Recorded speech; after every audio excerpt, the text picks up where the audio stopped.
గ్రామం గ్రామం మన చుట్టూ తిరుగుతుంది. మనం చేసిన మంచి వాళ్ళు గుర్తుపెట్టుకున్నారు. కానీ తెలుగుదేశం వాడికి ఈరోజు గ్రామాల్లోకి కానీ వార్డులకు వెళ్ళే ధైర్యం ఉందా? కొడతారా లేదా?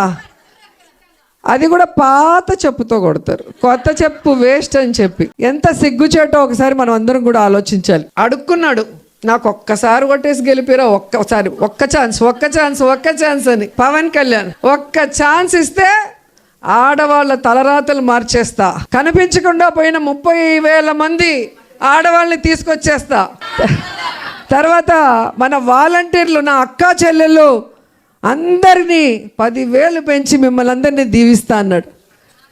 సుగాలి ప్రీతి పేరు చెప్పుకొని సుగాలి ప్రీతి వాళ్ళ తల్లి కన్నీళ్లతో గెలిచిన పవన్ కళ్యాణ్ ఈరోజు అదే సుగాలి ప్రీతి తల్లి కన్నీళ్లు పెడుతున్నా అపాయింట్మెంట్ ఇవ్వకుండా ఆ కుటుంబానికి న్యాయం చేయకుండా మోసం చేసిన వ్యక్తి. తెలుగుదేశంలో జరిగిన ఇష్యూని, సుగాలి ప్రీతి ఇష్యూని మన ప్రభుత్వంలో తీసుకొచ్చి అంత ఇష్యూ చేశాడు.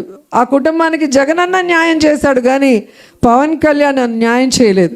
30,000 మంది కనిపించకుండా పోయారు, ఇంటెలిజెన్స్ రిపోర్ట్ వచ్చిందని చెప్పిన వ్యక్తి 20 నెలలు అవుతుంటే 30,000 మంది కాదు 30 మందిని కూడా తీసుకురాలేదు. మరి ఈరోజు కూటమి ప్రభుత్వంలో ఇంటెలిజెన్స్ పని చేయట్లేదా అని అడుగుతున్నా.